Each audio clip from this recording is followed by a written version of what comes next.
Preparem suas fichas porque está começando mais um episódio do Fliperama Nerd. Hoje nós temos mais um episódio do Speedrun, nosso formato menorzinho, onde a gente fala sobre um assunto específico que não renderia uma conversa num regular. A gente se reúne aqui num clube mais contido para falar sobre esses assuntos. Eu sou o Hilário, estou aqui junto com o Hawking pra gente falar sobre a importância da Steph para fazer um bom anime e como tudo isso é impactado na produção. E essa conversa porque estamos tendo recentemente vários animes com problemas de produção, outros com uma produção maravilhosa, e como isso tem impactado até na repercussão deles também. Tô bem ansioso pra falar. Tiveram 2 animes recentes, 2 manhwas recentes, que eles foram criminalizados pelo baixo investimento e uma produção precária. E isso me deixou muito triste, porque são 2 manhwas que eu gosto muito, eles tinham potencial para serem bem fortes na indústria. E acaba que, somente no mundo dos manhwas, Solo Leveling acaba sendo exceção, infelizmente. A gente não sabe o quanto pesa ser uma obra estrangeira, né? A gente sabe que isso pode pesar, mas a gente veio aqui falar um pouquinho disso. Exatamente. Antes de a gente começar a conversa, vale a pena lembrar que nós estamos lá nas redes sociais, Fliperama Nerd Oficial no Instagram, e também temos nosso financiamento coletivo lá no catarse.me/Fliperama_Nerd, que a partir de R$5 você já tem acesso ao nosso grupo do Telegram, onde a gente conversa bastante sobre a vida, sobre o universo, sobre tudo mais que a gente está jogando, assistindo, e inclusive o tópico de hoje é um que a gente volta e meia fala lá no grupo também, então de algum anime que tem uma animação muito boa ou muito ruim, a gente tá sempre exaltando lá ou chorando as pitangas, porque também acontece. Todas as nossas outras redes sociais e links estão na descrição do episódio, então dê uma olhadinha lá.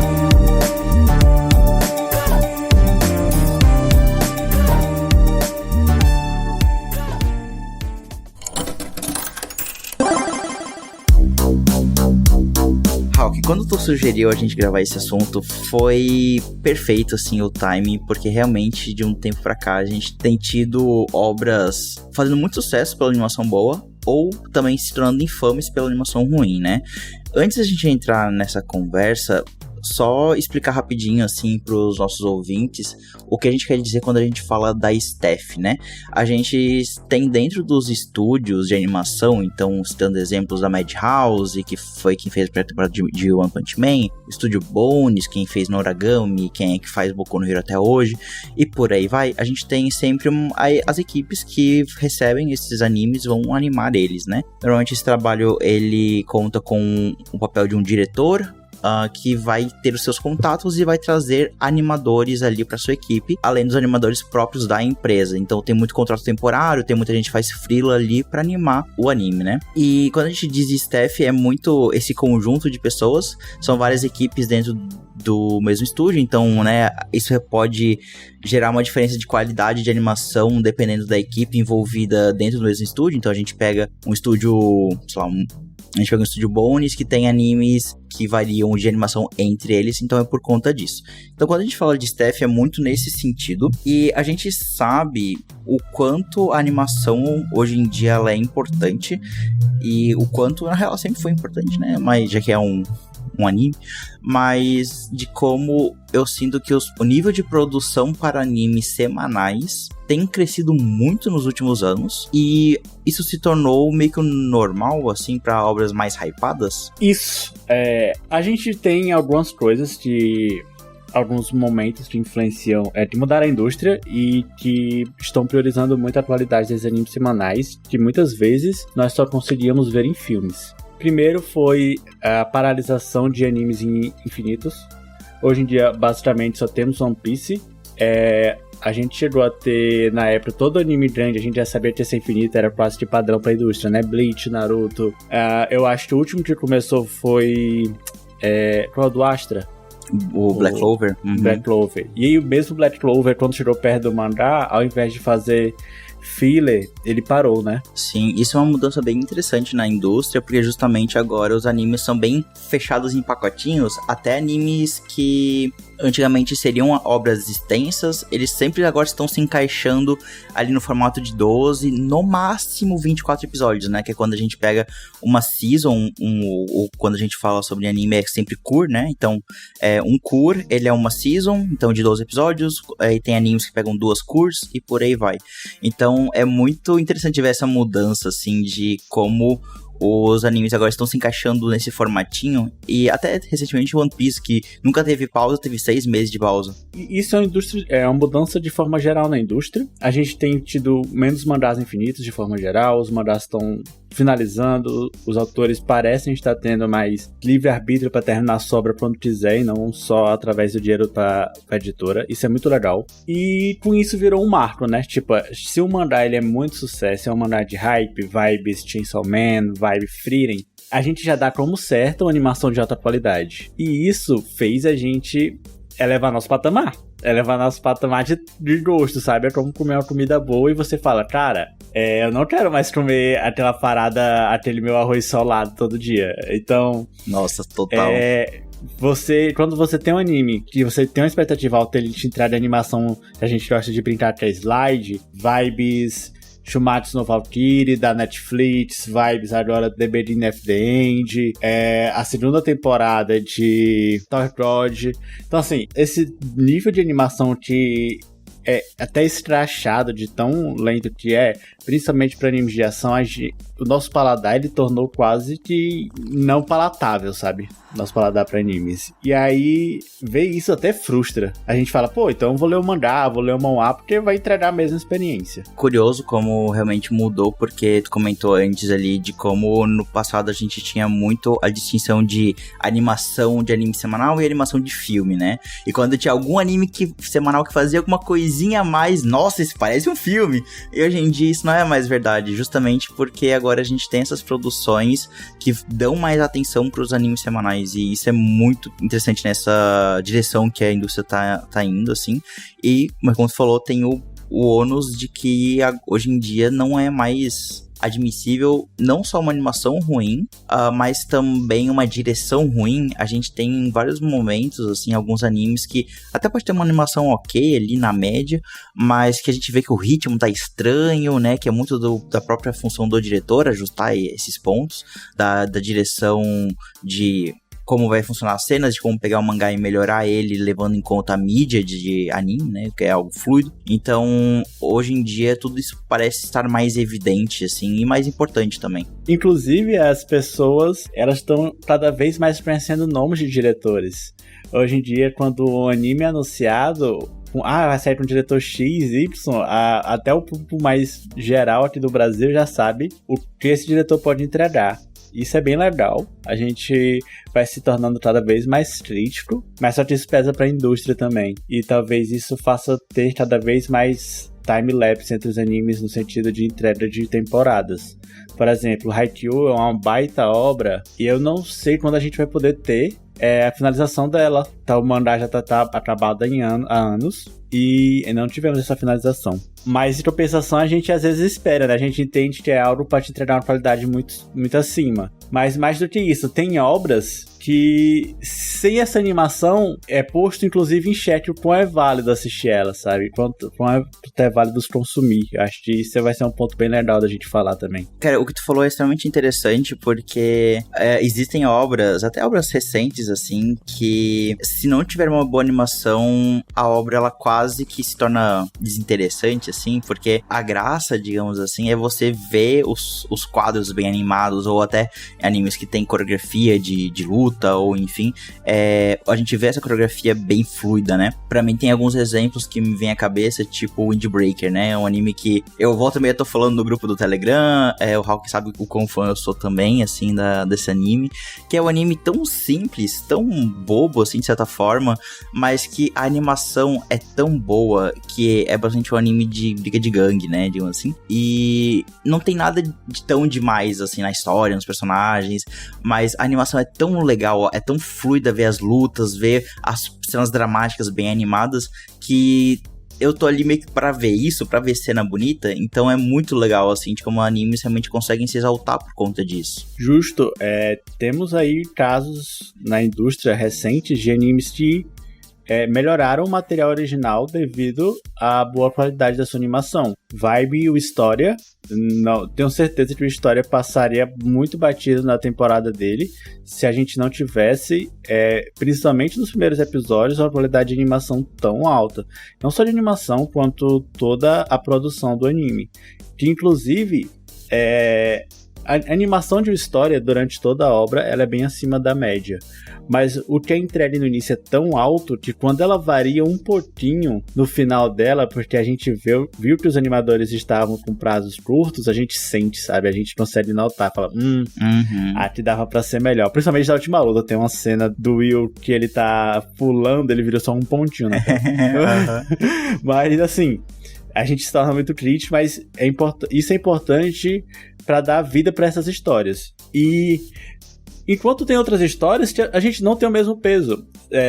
Season passada teve um animezinho de romance que a animação dele era bem simples, era bem travada, e eles conseguiram contornar isso usando muito chibi, sabe? Chibi, pra quem não sabe, é quando do nada os bonequinhos viram aqueles coisinhas pequenininhas e fofinhas, cabeçudinho. Então, como é uma história fofinha, legal, quando ele fazia isso pra tirar a atenção da animação mais simples, eu achava super tranquilo. Inclusive, teve obras na season passada que até eu e Lara comentando, falou, cara, não esperava que esse tipo de obra fosse ter essa animação, porque é claro que chama aos olhos, mas não é o que faz mover a trama. A história seria boa mesmo sem essa animação. Eu acho que o Lara já deve imaginar o que eu tô falando, porque eu esqueci o nome da obra. Que é... Makini. Cara, os cenários que a A1 Pictures entregou em Makini absurdo. É absurdo. Vai ter animes de luta, de shonen, que não vai ter nem metade daquela produção, sabe? Brilha os olhos. Essa que é a parte interessante, porque muitas vezes não é animação por animação, né? É a questão de saber, aí isso vai muito também da direção, né? De saber aonde utilizar e quando utilizar uma boa animação. Assim, Makini é um caso meio à parte, porque o anime é bonito o tempo todo, basicamente. Nunca vi uma escola japonesa tão bonita num anime, tipo, realista, assim, é muito foda. Aqueles cenários são irreais, assim, de tão bonitos que eles são. Mas é de saber utilizar e entender a própria obra, assim. Tu comentou, né, da utilização de chibi, mas também de alguns efeitos gráficos, por exemplo, de usar partículas em 3D, ou quando usar o 3D de uma forma interessante. Tudo isso acaba também deixando o anime mais fluido e mais palatável, porque o estúdio sabe onde que é o forte daquela obra que eles estão animando, onde que eles estão adaptando. Então eu acho muito interessante também quando é utilizado dessa forma mais inteligente, porque a gente sabe que, infelizmente, o orçamento de animes menores acaba não sendo infinito, né? Então, até por exemplo, deixa eu pensar num exemplo que de um anime faz isso. Eu acho que a gente pode ter um bom exemplo em Solo Leveling. Solo Leveling, se fosse pra fazer todo mundo ali bem desenhado, naquelas lutas que é quase uma guerra com os soldados dele, seria absurdo. Mas passa os soldados rapidinho, mas se você pausar o frame, sei lá, quiser ser muito detalhe, você vai ver que o soldadinho é mal feito, de 3D, que ele tá só dando o mesmo golpe, sabe? E aí, isso é muito bom porque a gente vê que eles souberam cortar custos. E quando chega na luta principal do Samsung, é tudo lindo. Onde tem que ser lindo, tá lindo, sabe? Ou até quando a gente falou dele no cast, que é um episódio recente, discute lá com a participação especial do Lobato do Anime Overdrive, a gente até comenta sobre a última luta do anime, que ela sabe utilizar momentos que a animação é super fluida, tipo aquele close no olho, porra, absurdo, lindo, mas em outros momentos de só virar duas linhas se chocando. Então, tipo, a gente sabe que ali teve concessões de animação e, tipo, tá tudo bem, porque no final das contas ainda ficou um saldo positivo. Justíssimo. E além desses animes que a gente comentou, tem outros que eu acho que a direção, ela brilha muito, muito alinhada com a própria animação. Por exemplo, de Oshinoko, né? É um anime que tem uma animação belíssima, mas que passa muita emoção, porque sabe utilizar bem cor, sabe utilizar bem impacto de trilha sonora, de uma forma tão magistral, assim, que melhora muito a experiência de quem tá assistindo. E eu lembro de assistir a segunda temporada, que eu assisti ela tudo numa tacada só recentemente, e a parte do teatro, eu tava com um pouco de receio de, putz, será que vai ser tão legal assim? E assim, a direção desses episódios é uma sacanagem, porque é tantas camadas e jogo de câmera, e onde utilizar bem as cores, né, de a gente tem momentos de o cenário estar sendo pintado com tintas ali de cada personagem. Cara, tudo aquilo é tão lindo e passa o impacto emotivo daquelas cenas. Então é outra utilização muito boa. Então esses momentos, assim, eles são extremamente importantes para ressaltar os pontos fortes da obra. Oshinoko é um caso à parte, eu amo Oshinoko. Inclusive, a verdade, a Netflix por ter trazido a primeira temporada pra gente, pra levar a palavra Oshinoko, que até quando ele não presta, ele presta muito. Mas até o momento ele não presta, isso é foda. Mas, vamos mudando o tema.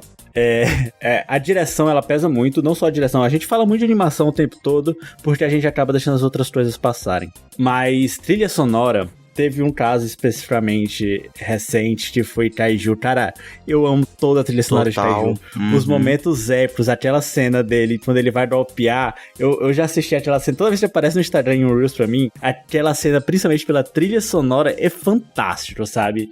A gente teve um caso de Dandadan também, que eles usam... E se esse nome da música clássica do Hilário? É Chopin.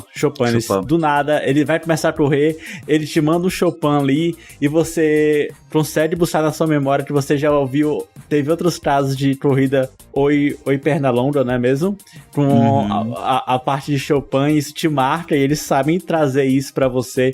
Então, quando a gente fala de staff, a gente foge mais do que essa animação, né? A gente vai pra trilha sonora e parte de direção, como o Hilário falou. E eu gosto muito de falar de trilha sonora porque eu sinto que a trilha sonora ela é mais importante que a animação para fazer algo ecoar durante o tempo. Por exemplo, Cyberpunk. É impossível eu ouvir I'm Not Staying in Your House e não lembrar de Cyberpunk, sabe? É tipo assim, começa a tocar, meu cérebro só liga automaticamente. Então, eu acho muito importante essa junção da trilha sonora em momentos certos do anime. Inclusive as opens.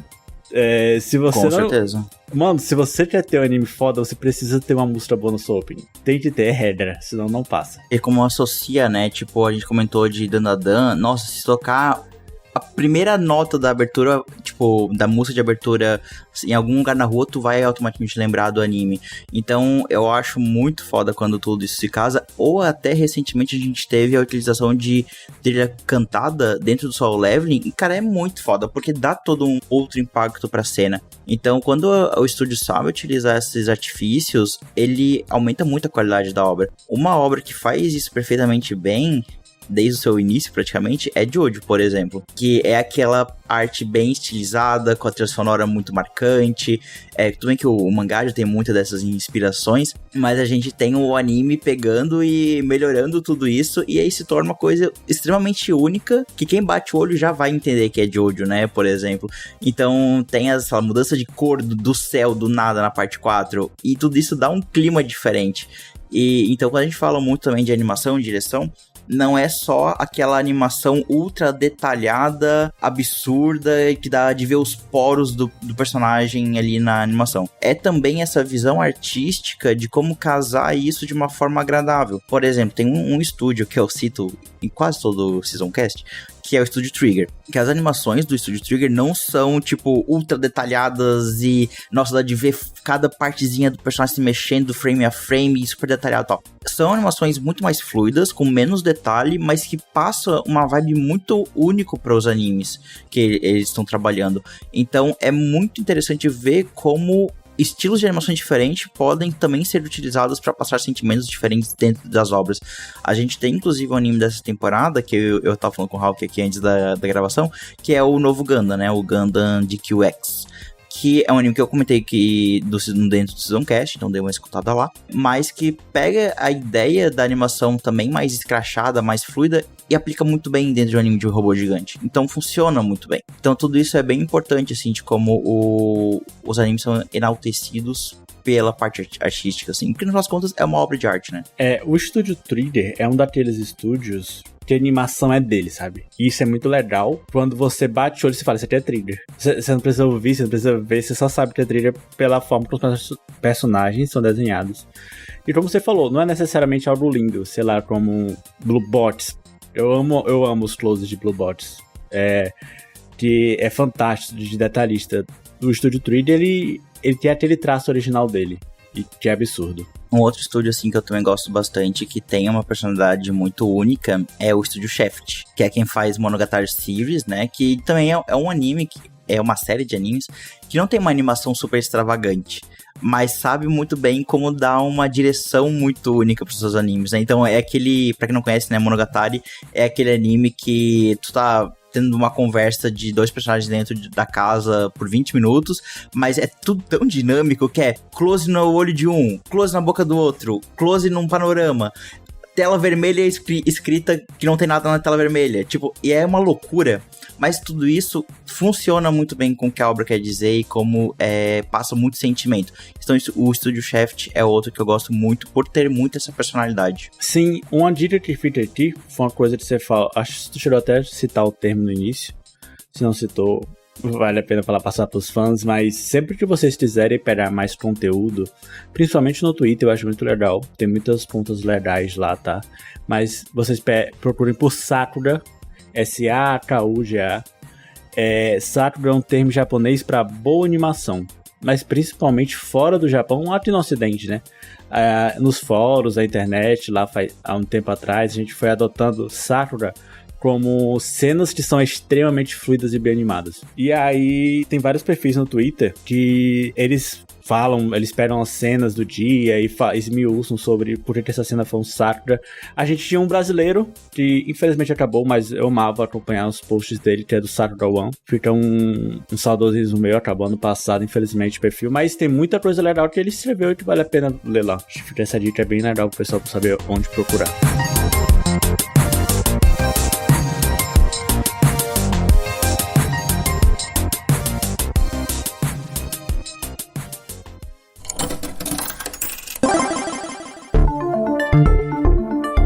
De anime com animação ruim, então. Bora. Porque não só de animes bons e bem animados e dirigidos a gente vive, mas a gente vê como recentemente tiveram alguns casos de que a animação ruim praticamente destruiu, assim, a obra, né? E como a gente tá tendo agora o exemplo do The Beginning After the End, que... Nossa, eu sempre ouvi falar tanto desse anime, muito por vocês também, né, que leram. E aí, quando eu fui assistir o anime, amarradão, nossa, aquele PowerPoint feio, nossa, que coisa mais feia. E me desanimou total, assim, de continuar assistindo. A gente teve outros casos recentes também, então é muito de como essa direção ou essa animação ruim, ela também acaba estragando muitas obras esperadas pra quem lê o material original. Isso, como eu falei no início, mas vale a pena ressaltar, quando certos animes, certas propostas, sem uma animação minimamente decente, quase não vale a pena ser visto, porque é o mesmo material que já existe original, em PowerPoint, com nem dublando. A diferença é a dublagem, basicamente. A gente teve esse péssimo caso de The Beginning of the End, mas tem um caso muito legal de um anime que eu tô pegando essa temporada, que claramente é baixo orçamento, mas ali tá, assim... Aquele é o mínimo aceitável para anime de ação, velho. Tem certa mobilidade nos personagens, não são robôs. Que é... Eu não vou lembrar o nome dele original, porque na Prime Video só aparece em português, então... Mas é... Um samurai do campo vira um samurai da cidade grande, uma coisa assim. Mas assim, aquilo é o mínimo que eu espero. O mínimo do mínimo é aquilo ali. Totalmente assistível, você não lhe tira da tela. Porque The Beginning of the End, ele foi... Eu fiquei muito triste porque é uma obra da qual eu gosto demais. E eu eu vi os 2 primeiros episódios e falei, cara, eu não vou mais ver. Eu vou reler o mangá. Porque eu tinha o tempo que eu tinha lido. E eu tava só acompanhando semanalmente. Falei, vou reler o mangá. Ver os 2 primeiros episódios me deu vontade de reler. Reli e sinto que o anime não perdi nada pro anime, sabe? Ele não me ofereceu nada mais do que tava ali. De tão ruim realmente que tava. E esse é um anime... que assim que foi anunciada a staff, toda a fandom ficou preocupada.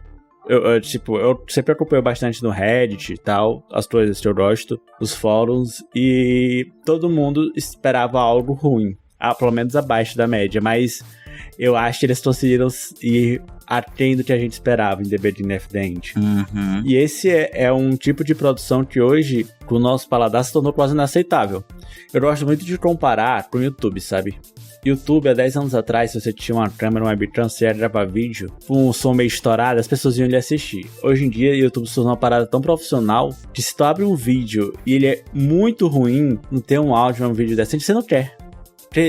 O que as pessoas estão te oferecendo do lado ali é muito superior, sabe? É quase uma profissionalização. Então, é claro que anime já é uma coisa profissional, mas esse nível tão baixo de anime se tornou meio que inaceitável. É tanto que The Beginning After the End. Teve uma abaixo-assinada aí por parte dos fãs pra cancelarem o anime, sabe? Então, fica aí minha tristeza, especialmente pra cá, mas o que importa, tipo, a gente sabe, o autor de The Beginning of the End até soltou uma nota falando, tipo, a gente não tem total controle sobre como vai ser o anime, mas se as editoras puderem ter um cuidado a mais, porque as editoras aceitam o anime pra aumentar a venda do original. Se ninguém assistir o anime, cara, vai ser lose pra todo mundo, vai ser uma perda pra todo mundo. Ninguém vai assistir, ninguém vai ver nada, então não vai ter venda mais. Eu acho que nesse caso de The Beginning of the End foi mais um desserviço ao manhwa do que qualquer coisa.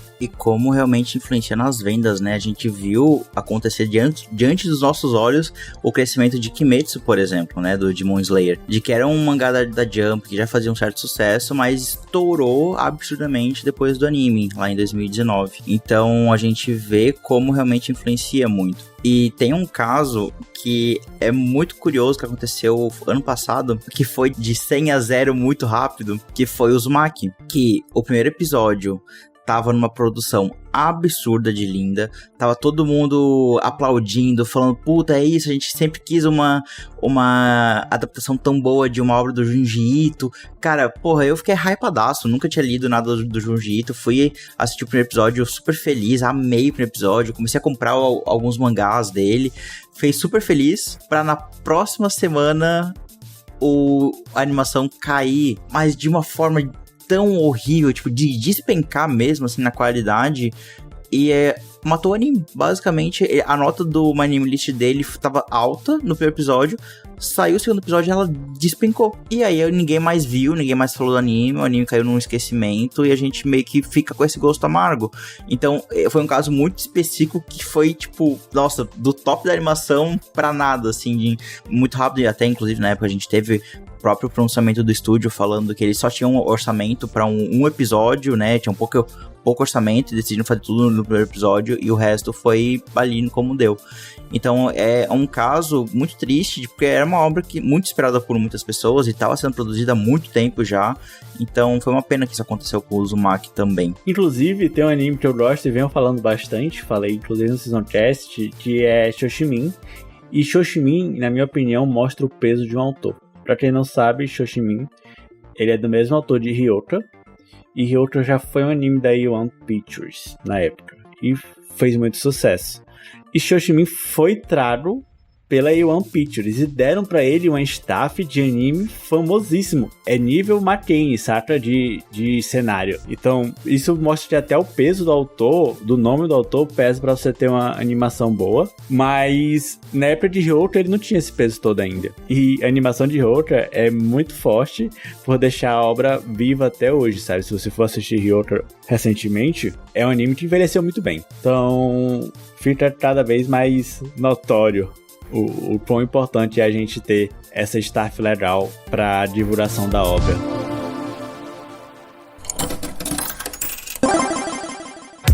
Então, antes de a gente fechar o episódio, a gente gosta bastante sobre a animação, a importância da staff para anime, mas eu quero falar também da importância dos nossos fichas de ouro para a manutenção do Fliperama Nerd. Então, eu quero agradecer aos nossos apoiadores que apoiam lá no nível máximo, lá no Catarse. Então, muito obrigado ao Bruno Felipe, ao Perfil, ao Pedrinho, ao Lucas Bittencourt, ao David e também à Vivian. A ajuda de todos vocês é extremamente importante para o Fliperama Nerd continuar crescendo, evoluindo e produzindo episódio novo todo sábado para você escutar aqui no Spotify e nas demais plataformas. Muito obrigado, seus lindos maravilhosos. Muito obrigado, meu querido. Espero que tenhamos trago essa ideia do quão legal é entender a staff do anime pra saber o que se esperar dele. E até a próxima, meus lindos. Valeu. Até o próximo episódio, gente. Valeu. Beijo. Tchau.